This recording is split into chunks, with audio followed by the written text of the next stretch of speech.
Our story begins to introduce us there.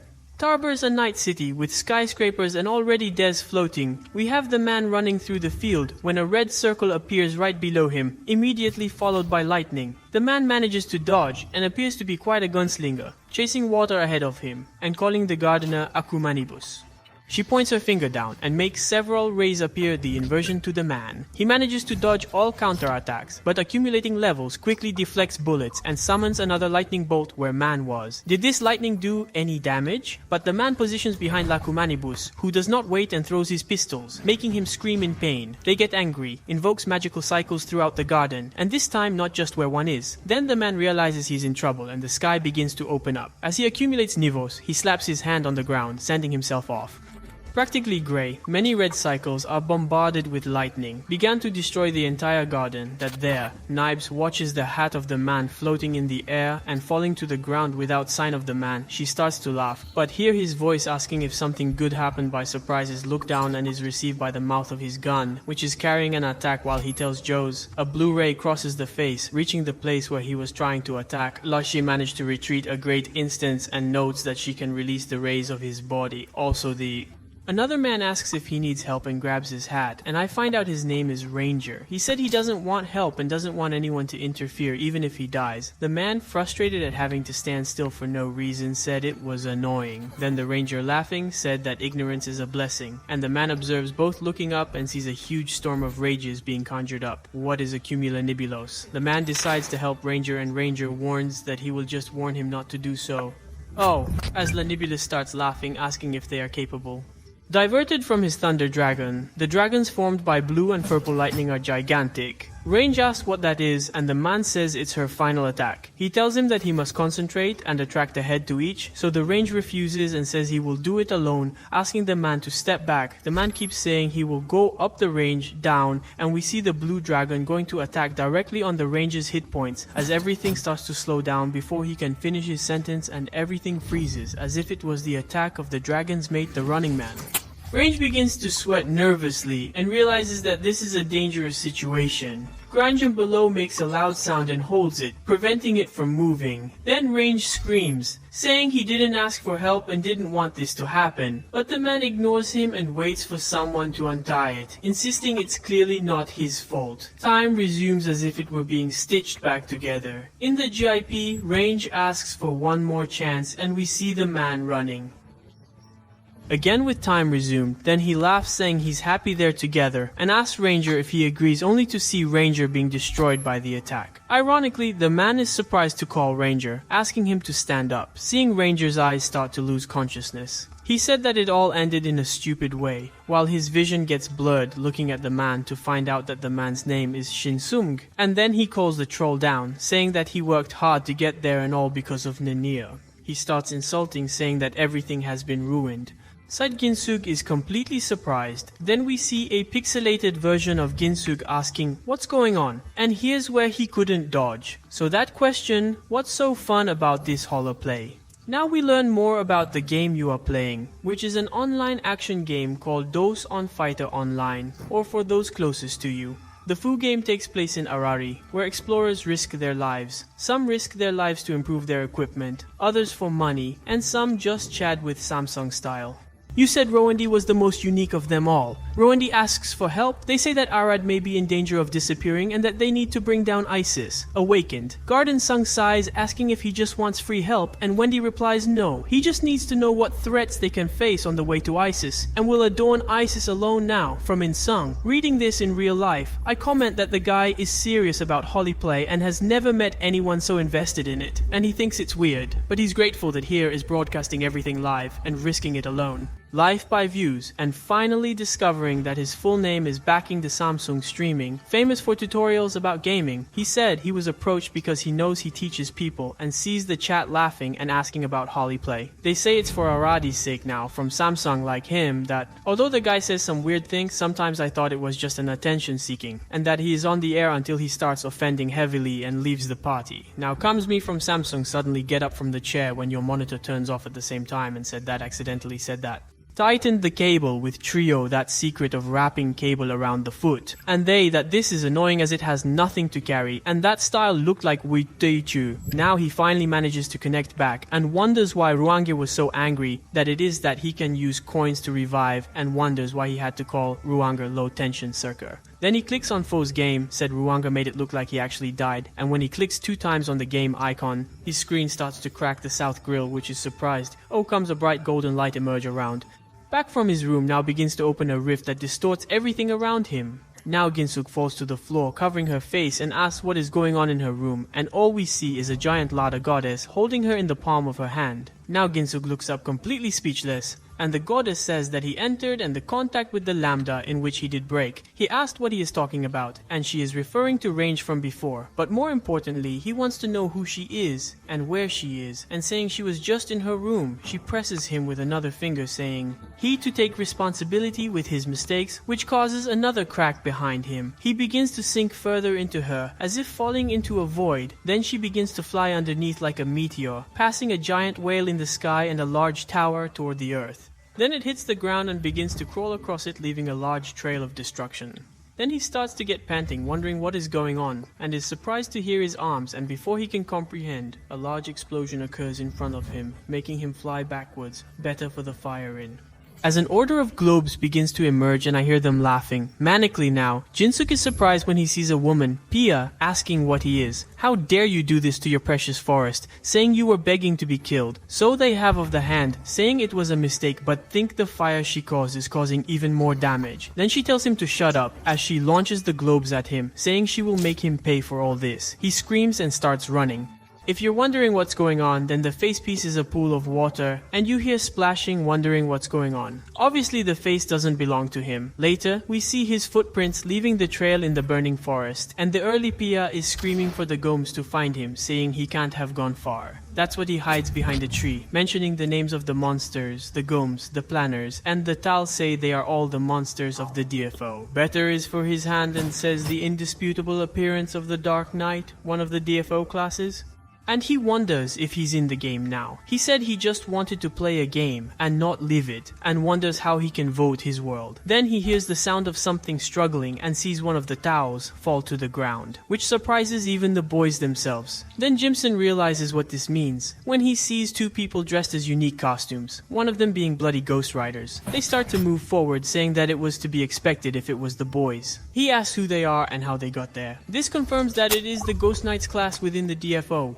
And next to you are DFO NPCs Sarah. So boys said boys must have a reason for doing all this and asks you to explain so they can help. Now the In-sung asks if this is one of the start events of the quest, without the fact that there is an event dialogue should mean that the Ghost Knight is a user who is currently doing the quest. Then he reads the name above his head and says that he is a real person as he prepares his blade and launches himself to the ground, attacking the boys with his blow. Then she starts channeling some fireballs and throwing. 3 against him, he easily dodges and gains advantage for his blade again, using an ability called Ask For to thus pierce the ground. Now Boyce manages to escape and begins to cast his other fireball ability, but before he can cast, the blood is on his face. He realizes that it really is too late, being cut off by Driver's Leg's blood ability. Then she lets out the scream and Jim Sugoi observes, saying that he is strong, or to be more accurate, impactful, and that he is completely different. See it live instead of on Earth. Now the Boismon. He dies brutally, which is different leave, but actually he is still alive, saying there was a reason for it, mentioning a big fire from 10 years ago. Then the tragedy of the forest begins with this Pichanga. In-sung's folks said that at least she's determined, but that it's not time to be so astonished since Blood is a real person. Then I said he might be able to help you. Look at In-sung comes out from behind the tree, calling Blood and asking him to wait. Now we see the garnet appear below In-sung just as it did with the ranger, while the boss continues. Lemo Street, Jim Sug behind some bushes, trapped, unable to move or speak. Now the Ox says they can pass and wish and risk their lives, but it's the decision. He says it's practically theirs now. Jim Sung says this is bad, as this is the line it looks like when someone advances to the next dungeon. Then the lady thanks Boyce and she and Blood begin to drift away and further away from where Jim Sung was stuck. Then we see the floor being sewn back together and it loses its moorings. He starts running, saying he lost and wondered if that's what he was trying at.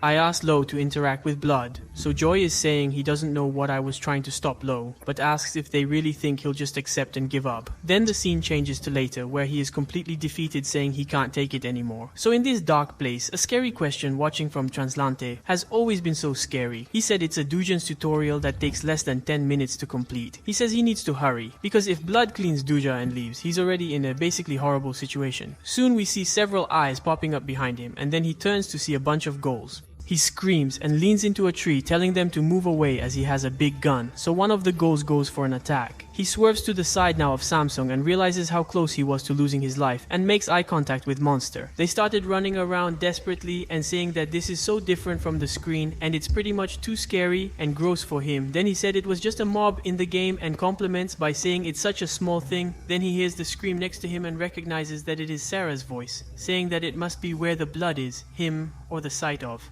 Far away and wanted to say that finally found the blood, but things are so complicated as a wall of ice is informing itself, and if it is frozen in the middle of a block of ice, and soon there is some kind of mobile boy standing. Before her they turned and found me, that is his name is Gogrosh. Now Ginsug is surprised and touches Blood's shoulder, saying that he sees that he is fighting a boys and asks if he can talk. The boys advance for an attack and Ginsug notices that Blood is not moving. The attack passes, leaving a trail of ice spikes, freezing Blood in place. Ginsug is surprised by this and the board tells him not to interfere.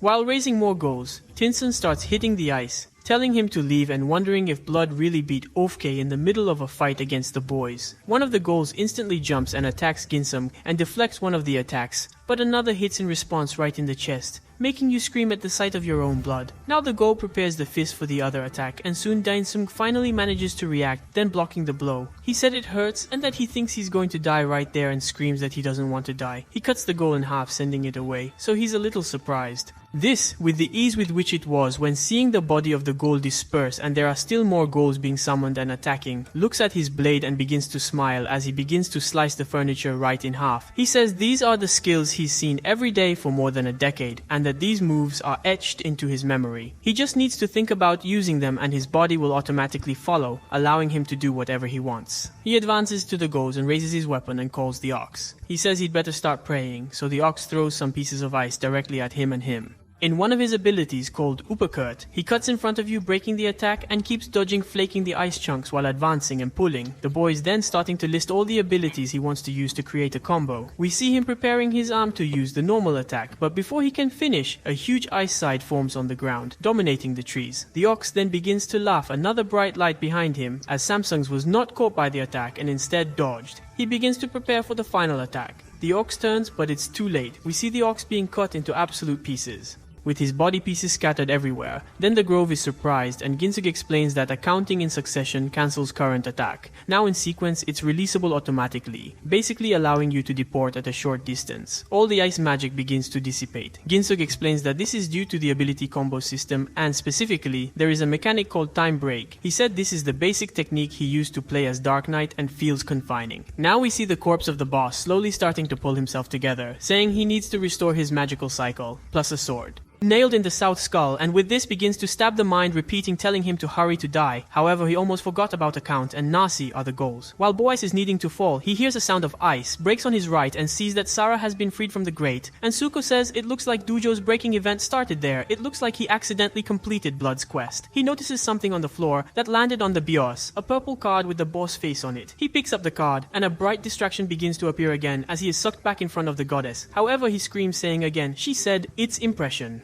Adding that a summoned year from a different dimension has completed the first step to becoming the Flame Bearer. They named it Mimimi, realizing that it is the god of wisdom, now Mimimi, an activity that can more accurately be described as the Enlightened. Mimimi now has the power to travel between the worlds. Then he exclaims that she should just be a game character. Then they ask how she managed to summon someone like him from reality. She said that she has been watching him and that he has become the Daughter Blade capable of completing this mission. Then she mentions, if he within having your life is a sword, he can become a true blade. But she says he shouldn't stop at just being a blade, so he asks what's going on and how he was summoned, but she ignores the question. Prank explains that DFO, a blade, represents an adventurer in the game, and that players who troll these adventurers are just playing users. She summoned him to do something other than become an adventurer, so this climate here understands that she wants him to do something but refuses to help, asking why he should help her when he wants to go home. However, she said that his responsibility when he creates a purple gem, he asks what is going on, and the gem is engraved directly on his forehead.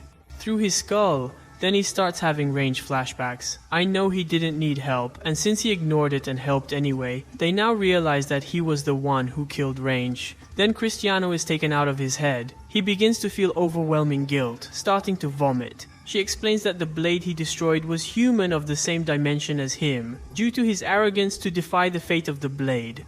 Then the Time Lord showed up to correct any ripples, and all of this was the Sunge's responsibility from the beginning. Then he starts to tremble. Who killed someone?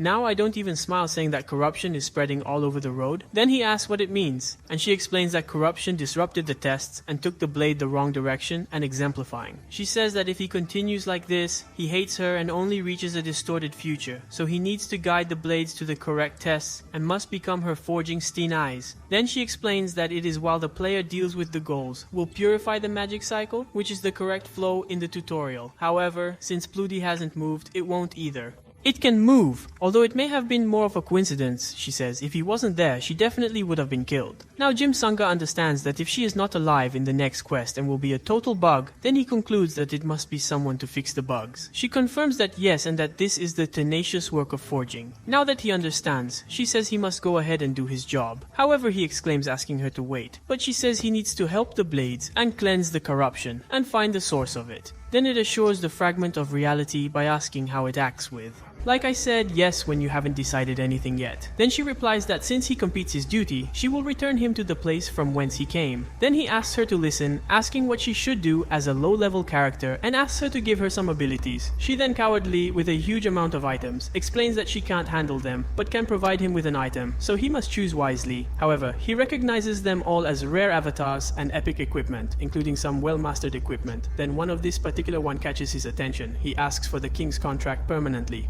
which allows you to equip equipment that is 10 levels above it. Then one of the gems floats before him, he said as he wished, while the king's crown flows into him like golden light. He is surprised by the bright color. It is look at his palm, he who really has a contract from the king, so he says it is time to go and asks her to wait, asking if there is nothing else like this infinite mine. She said that she can do something similar, since he will be her forging tenaces, and that she will free him from the need to send psychological phenomena and stress. So he said that wasn't what he wanted though. Tried to explain, but she told him to listen, saying that she won't call anymore. So he will need to find her in times of need, although he can no longer find himself like her in the dimensional corridor. And basically he will be able to find a part of her, and she will be looking forward to its effects. Now we go back to a forest when he appears on his stomach and hears someone saying legging repeatedly. Then he turns around and sees Blood having a meltdown. Sarah approaches, asking if he is okay and now what. Said one comment that maybe the leggings were the reason he couldn't move. I wonder why it happened just now. So he decides to become the master plumber and followed them, and the next morning we have him follow a village. Here he recognizes as the village elf guard, so he said it doesn't seem real for him to think that he is actually in the world of DFOE, which is now a bug runner, and quite surreal for himself. But it is a very clear thing, he will have to avoid deaths as before and will do whatever is necessary. So he checks the map and explains that to carry out the mission as Nini wish, you need to go to the village, where the quest happens then. The way he discovers some important things, and first he has an inventory and sees that the training sword he had left behind was possibly developed by Animi, which he thinks is quite kind of her. It keeps throwing food into your inventory and opens your status window, or rather, your information. Then he notes that functions like the minimap and auction are not working and the only visible windows are these two, returning game details like human health. Also, he finds he's in a pretty bad situation, so the Arcanist's dimensional corridor requires one. 38,000 point action, but his is only 6, so he has a long way to go. However, the biggest problem, contrary to what Mimi learns to be, she is not the goddess benevolent. Even if he reaches the dimensional broker, he wonders if it will really allow him to return home easily. So he sets up a camp at night and thinks that maybe he doesn't need food, and here he doesn't feel hungry, and doesn't even get satiated. Then they ask if this must be what Mimi meant, with freedom from psychological phenomena. He says that Mimi said that if he didn't help, the corruption would cause the end of the Lude. However, In the game, Imi's true goal is to revive the god of creation and create a new world. So if you helped Imi, it will probably lead to the complete destruction of Rudy. So he sits down and worries about it while watching the fire, saying that in the end it doesn't matter, it's just a game and he just needs to go home. He will do his best to survive, but for that he will have to go to Haidemir. He goes to a city and wonders how many days it took him to get there. This is that if it was in the game, it would have taken less than 10 seconds. So he sighs and the gods stop him and stare at him, turning him to stone sitting on the floor due to an entrance fee he had completely forgotten. While talking about this, he hears a man asking if he needs to enter the city. The god in Sung recognizes the man as London, an NPC that gives the entrance fee. London asks if he knows Sung, and he ends up saying yes, but he forgot about London. Then he asks London to give him some money, and London asks why he should give money to a stranger. The guard and some remember that the money was a reward for saving Sarah. They ask what to do to gain London's trust. Then he starts to dramatize, saying that he actually has a friend with the same syndrome, the arm syndrome. Is a ghost calling? That he can see and hear ghosts, but his symptoms have worsened and the medicine no longer works. Now he has lost his mind and developed Kazan syndrome, known to attack anyone who is around, and has taken that wound. He heard of a famous alchemist named Redeme and person he could help. Then he kneels down, saying he never expected an entrance fee and that if he does nothing, his friend will be consumed by the phantom arm and he doesn't know what. However, London says nothing, and Insel begins his nervously thinking that his emotional performance may have been as good as that. Then he sees some water on the floor and watches London shedding a few tears. London says he has a dust in his eyes and starts throwing things at him, saying that if someone took the entrance fee, there would be food, weapons, and money for the whole trip, and the great sword of his escape. Then he says he would feel happy now. Jardim Song, you kneel and thank him, and London gives a positive sign, saying that he hopes he can save your friend. Now Dinsung returns to the city, where he says he has finally returned. He is grateful for having been able to remember the official profile of his leadership, his license. Then he wonders if he should use someone's trauma for his own benefit, but think he shouldn't feel guilty, as being a PZ NPC at play, and he shouldn't get emotionally involved. Zika enters the city, has many Lutian players everywhere, and begins to remember the city as 2D exclaiming. When he is happy to see it again, Haidemir in real life meets a woman saying that it is only those that this challenge can emerge victorious. He recognizes her as Tiavon, so he mentions his name and her. He asks if he knows who she is, and he replies that she is the champion of the tournament. He then comments that he looks quite strong and asks if he would like to fight. Then he replies that why not. But he soon began to hear laughter from the people around him. Then he turns around and comes a pink-haired girl laughing and asking what he thinks he's doing this. Nothing he must be obsessed with. Then he realizes that everything he said has been uploaded to the chat window and runs off saying this is embarrassing. However, he remembers that something excellent was happening with the ranger and wonders why he didn't think of it before. As you run, you keep hearing the laughs. Used. And I ask, why is this happening? Oh, now finally that's enough panting track, saying it ran too much and I hope no one followed it. He also scolds himself for talking to himself. Now he takes a look and sees a tavern and the Tavama of Light. So he wonders how he could have almost forgotten this place, since I used to come here a lot when his level was extremely low during the main mission. However, he says that in this tavern there are many users in the tower mission, so he confirms that it must be a good place to hear rumors and get information. Then they will enter the environment, it seems. Very professional but also quite tense with everyone staring, huh?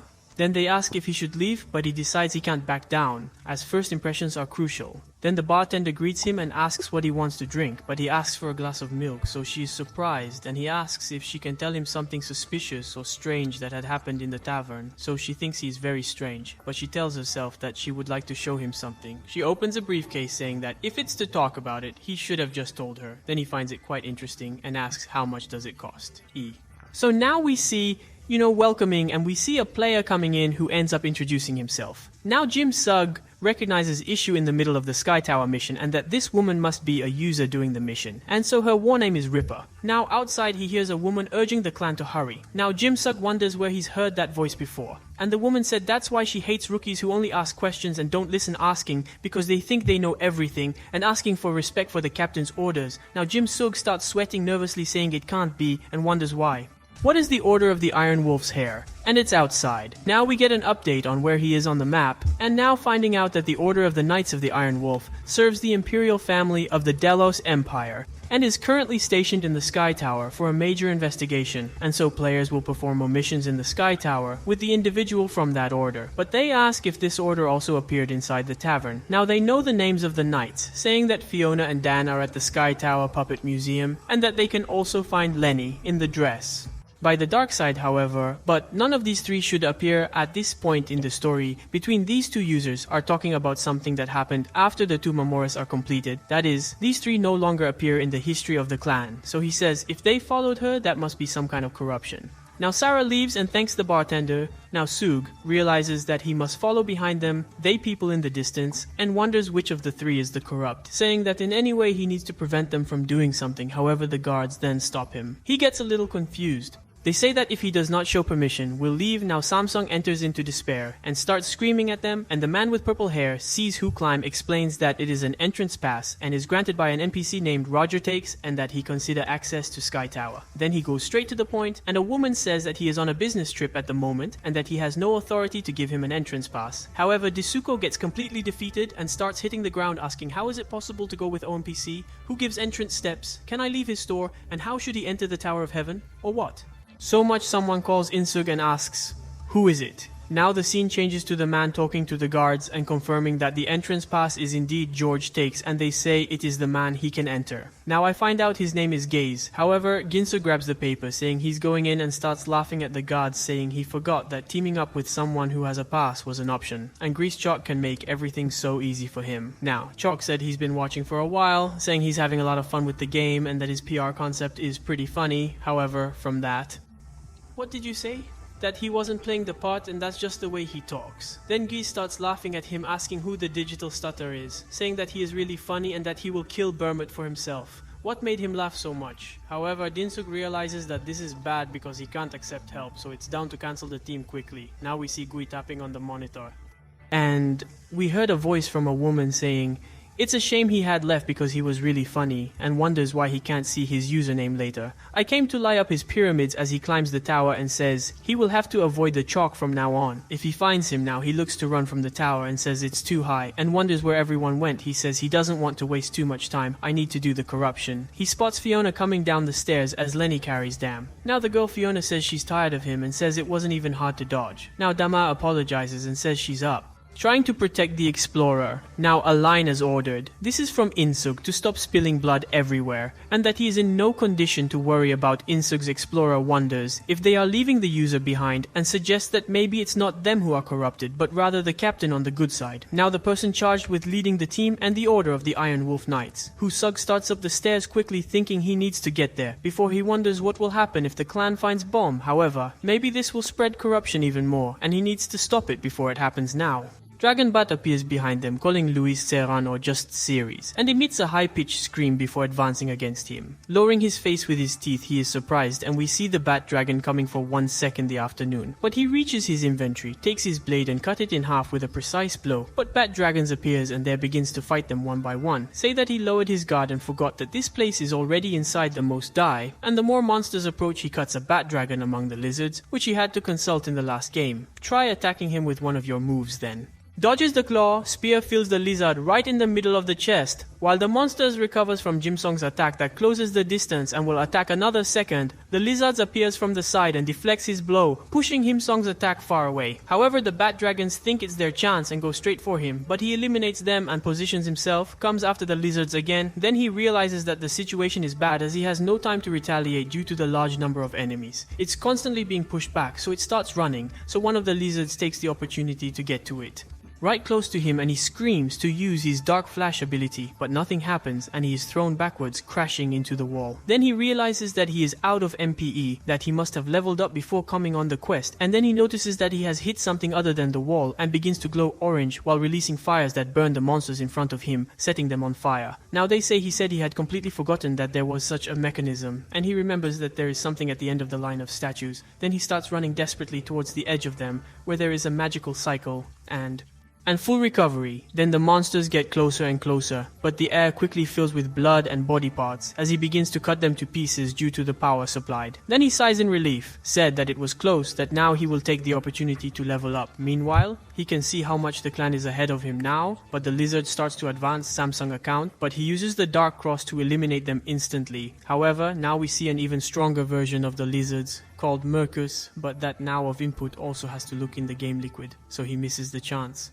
and advances directly against Marcos using an ability called Trips It, making 3 huge holes in him and turning the enemy into a donon. But he doesn't stop there. He immediately cuts 2 other monks to pieces, while seeming to be having fun, and starts laughing, saying that he feels like a protagonist in a new web in which he chose the king's contract at the time. It was a good decision, so he calls for everyone to come and sends the body parts through the air. Only now we see an even bigger version of the Dragonoid appearing right in front of him, and I've said what I said it should have appeared before, when he was still.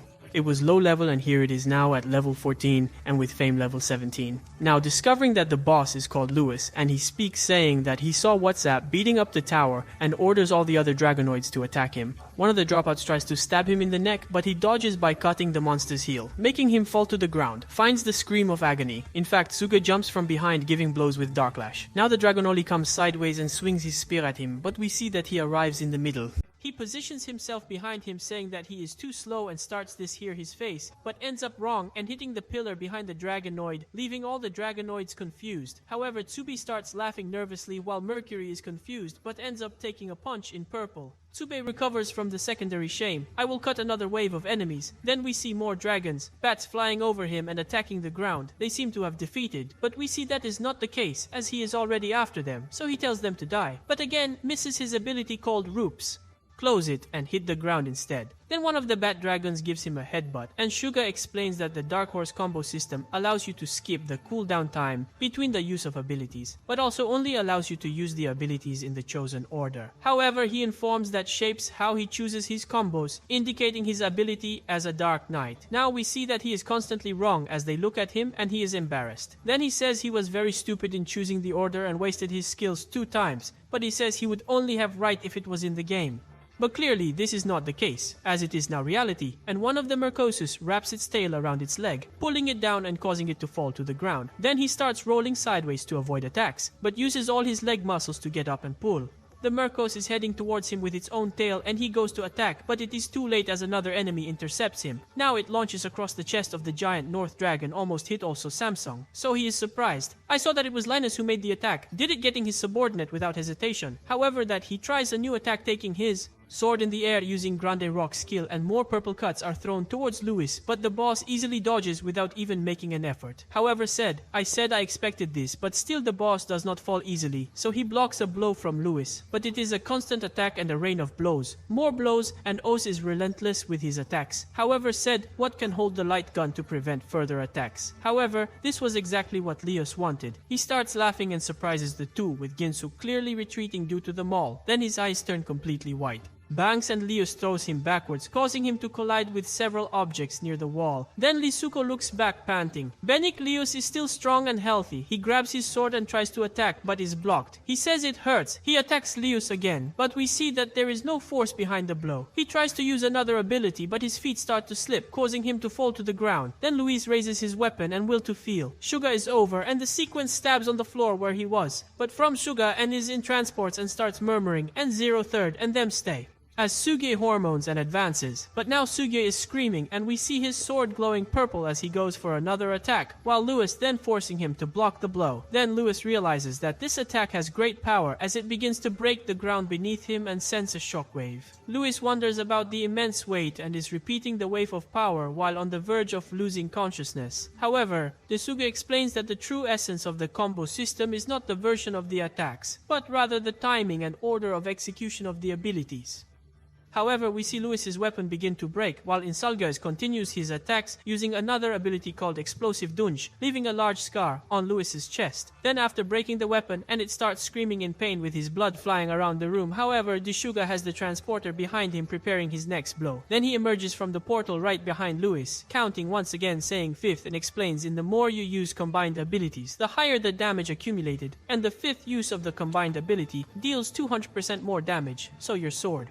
It begins to glow with even more intense purple, and it releases a huge big wave directly at Lewis. Now outside the tower we have Bird flying peacefully, and a gigantic purple light is visible, and is followed by a massive explosion of the black wave that crosses 6 floors of the tower, cutting Leos in half, diagonally, who destroyed all the support crew behind him. However, Lewis' body begins to fall, and Gisugoi struggles to say that Unite, one of the Dragonoids, was cleaned before falling to the ground. However, we heard someone asking what is going on, saying it came from there, but soon the members of the Order of Squid Hair Iron Fool appears, and wondering about all the bodies and Subo's graffiti on the ground, they call the vice captain, saying someone lying right there. Then Disub said that the fight was too hard, that he should have brought someone else to carry him. Then he begins to feel invigorated by hearing the sound of leveling up, and is happy that his health has been restored. Then he starts to get up, saying it's time to count the loot and move on to the next floor. So he looks at all the bodies and gets confused, wondering where is all his loot. Then a man from before asks if he just said fight, and if he's claiming he killed all of them.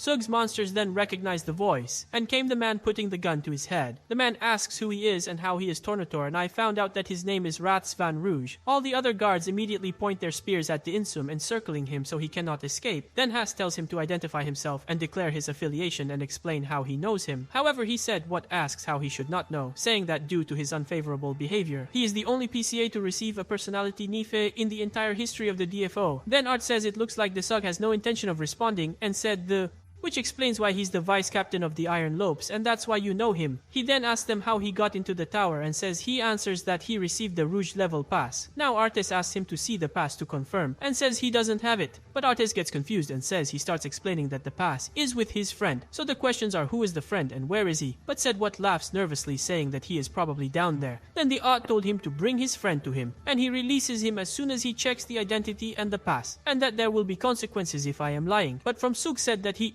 knew he didn't have time for this, due to the fact that Clan had visited the Moonlight Tavern and entered the Sky Tower. Zinfa that he had surpassed the vestibule of the Dungeon of Darkness in history. Therefore, he should currently be on his way to the top tower floor, called the Castle Chamber, on the way to the top. Then he would join the NPCs that I would help in the battle, and this Lei would be the good captain. So this character should have already reached the upper wave, and what if he kept climbing the tower? Then he asks what he would do if good were really corrupted. Then he stops moving and the guard notices, but he immensely attacks. Thanks for a dark blow. Then Hats wondered where I was hiding this blade and then goes to attack him, but we see him instead. This one here is supported, so Hats is surprised once he disappeared, but soon comes to measure Insum if he is transporting behind him. Hats says he's only using tricks and what will infect gladly, but this starts to run. He also has his direction, but it was a false attack because he leaves saying he needs to go, which confuses even more Hats. But Hats and his men start chasing inputs, so it's for him to stop, but he said what comments what is good, never to have discarded his training sword. And I didn't want to face them in the first place. Then he looks at his inventory, wondering why something is there. The rat spear starts getting closer and closer to his back, but Desugwe turns to see pulling something from his inventory, as we see the rat spear crash like the bomb, causing a huge explosion in front of him and his guards, and that surprises him. And when Rat swung his sword to cut through the smoke from the explosion, he realizes that Jim Sug is actually much more left over than he expected, as there is now oil spread all over the floor. However, Jim Sug is holding another bomb. While pouring more eyes everywhere, now Rat starts frozen with fear, saying it cannot be. Then we heard an explosion. He calls Suko a terrorist, saying he will kill him when he catches it, but Suko and runs off, saying that the explosion is just loud and won't do much damage, and that using oil along with the bomb was a classic combination from the past. So he never expected the items he bought from Chaya to be so useful after so long. As he continues to climb the tower, he comments that the sun is setting and wonders where the clan is, so your space is right in front of him. He stays. He is surprised to realize that there is probably consumption. Now Sarah turns around saying that she did not expect to find another resident. Then the man named Goose Giselle, who must be hurried to find a safe place. Then the other man said that everything is fine and that if he valued his life he wouldn't have come here in the first place. Between him he adds that he doesn't care how he does it as long as he doesn't get in the way, and then that now we are introduced to bomb for the first time. Furthermore, he comments that he found it, but is interrupted by someone who says that he found it first. Then the shiver runs down his spine as he turns and sees that it's Rat. Now, Rat is extremely angry, saying that Disube has the guts to throw a bomb in his face. However, he acknowledges this. Bomb asks Hases what is going on and realizes he is in a tricky situation between the two. However, Hases tells Bomb to capture him. Then it is Bomb prepares his mud and says what realizes he's in trouble as there is nowhere to run. However, Ratos says he expects me to be prepared. However, the Insubre activates his other instinct and points to the window, saying it is a naked man trying to pee on all of them for some reason. This really works, and then they turned, but it is nothing in the sky. And that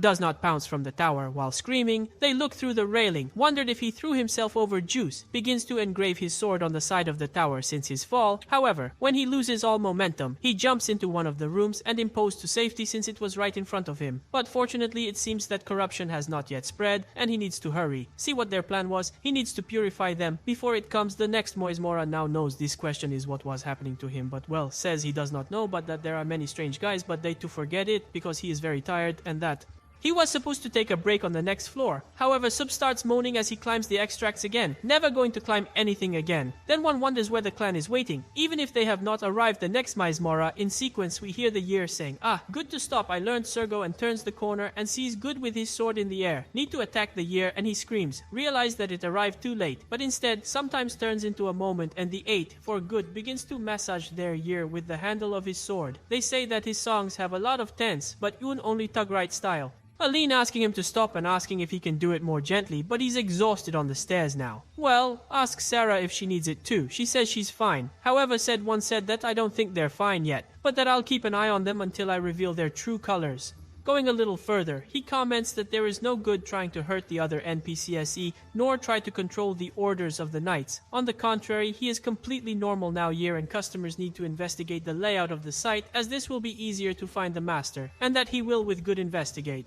To this side now it's Good. Starts walking and stands in front of the clan having a WWE style showdown. Then he starts smiling as he raised his hand, and I'm the one who thinks the time has come, but instead I'm going to put my hand on the clan's shoulder saying there will be later and wink at her, but from that he looks suspicious. But Good, he didn't do anything wrong, and the dialogue was exactly the same as in the game, and maybe Good, it's not corrupted after all. But if it's not him or the other low-ranking knights, then who would it be? However, Desubi says that based on his experience he thought it was an order of the knights, and he appeared in the tavern, but it is now that he thinks about it. He said that he is not able to see once inside the tavern. He said that he cannot see the outside, which may be what the game omitted, but however it is not corrupted. Then he hears a sound of metallic footsteps where the Good and where are received by some monsters in living armor covered with barnacles. Now Bomb laughs to say, here it seems that the owner of this place does not have good manners, posing to send lackeys when the guests arrived. Then he exclaims, sending what he calls their boss, and said what gets confused with the word of Good was going to think about it. He remembers that the letter appeared when he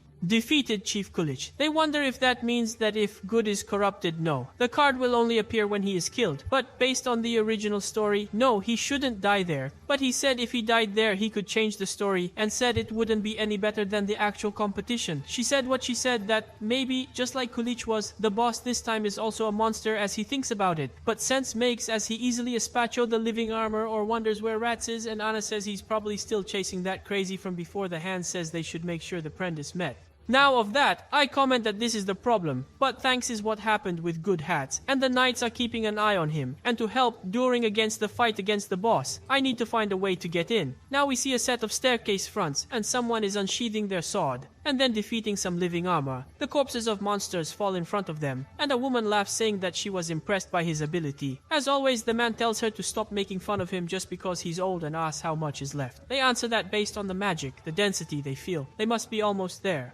Now we learn that her name is Chiron, and the old man asks her to move to his side. She does, and he immediately transfers some blows. The attacks pass by her hitting something, and she calls him again, calling the GSD, asking what he is doing. Then he apologizes, saying that person was a monster, but now we see that Desuge was the one he attacked. Now Jessica comments that despite having held his blow to withstand him attacking, that must be skillful. However, he is unable to control the impulses coming from his arm. Fantastic for that, he starts sweating nervously, this asking if which ones. They are dead, however Chiron asks why they are following now. Said what asks them a favor, and we learn that Chiron is the black-marched one who operates the Wizards Guild at the Magic School. However, GSD is a legendary ghost knight who hides his identity and operates Ghost Sword Academy. Guaxiron asks GSD if he knows, but that I can answer. That explains that these are their basic stories, but that they are also NPCs who join the final fight led by the captain, and if they can vouch for him, the Order of Knights will have no choice but to leave them, and they ask if you can join them. Like his comrades, however, Chiron asks Pro why they would do this, saying that they just met him, but that he said he knew he would be refused, and approaches them anyway and says that he has no choice and that he intends to turn their distrust into trust and give them a better chance in the long run. He says that only one way to do this. He points to Agesti. He will need him calling by his full title of Great Sword Moves Corner. But Chiron is surprised, saying it can't be, and he knew how to smile. I understand how they feel about this, saying that no one should know his true identity, but Chiron asks what it means. But yet, PSD does not react to the name, however begins to ask why he does not recognize, saying that this was the name written in the description of the ghost hair. But he says that the prediction managed to erase that part of the story, but it was not deleted, was changed, and from that begins to think about what to do next. But the monsters appear behind them. EGSD notices them and says they need to deal with that too. However, this starts to think why he used the name GSD in the first place, that must be related to ADFO, so something fits, and he calls him the grandson of the Tower of Despair, that ASD stops moving and Ziron turns around. saying he seems like an interesting guy but says they're not in a hurry. He then tells them that they should leave them alone, but before he can finish his sentence, he already begins to release a powerful aura, destroying the entire ground beneath them and sending shockwaves that extremely kill all monsters. However, the smell filled with the hand trying to calm him, EGSD turns slowly calling Sug, asking who he is, and when he releases an aura even more condensed than before. But now Sug starts to sweat nervously since he was just guessing and did not expect to be right. It is now like in this video, and if you watched HUNTED until the end, comment stone to warn me and subscribe for more video like this. Now leave the like and comment to help the channel. Thank you, and until the next work.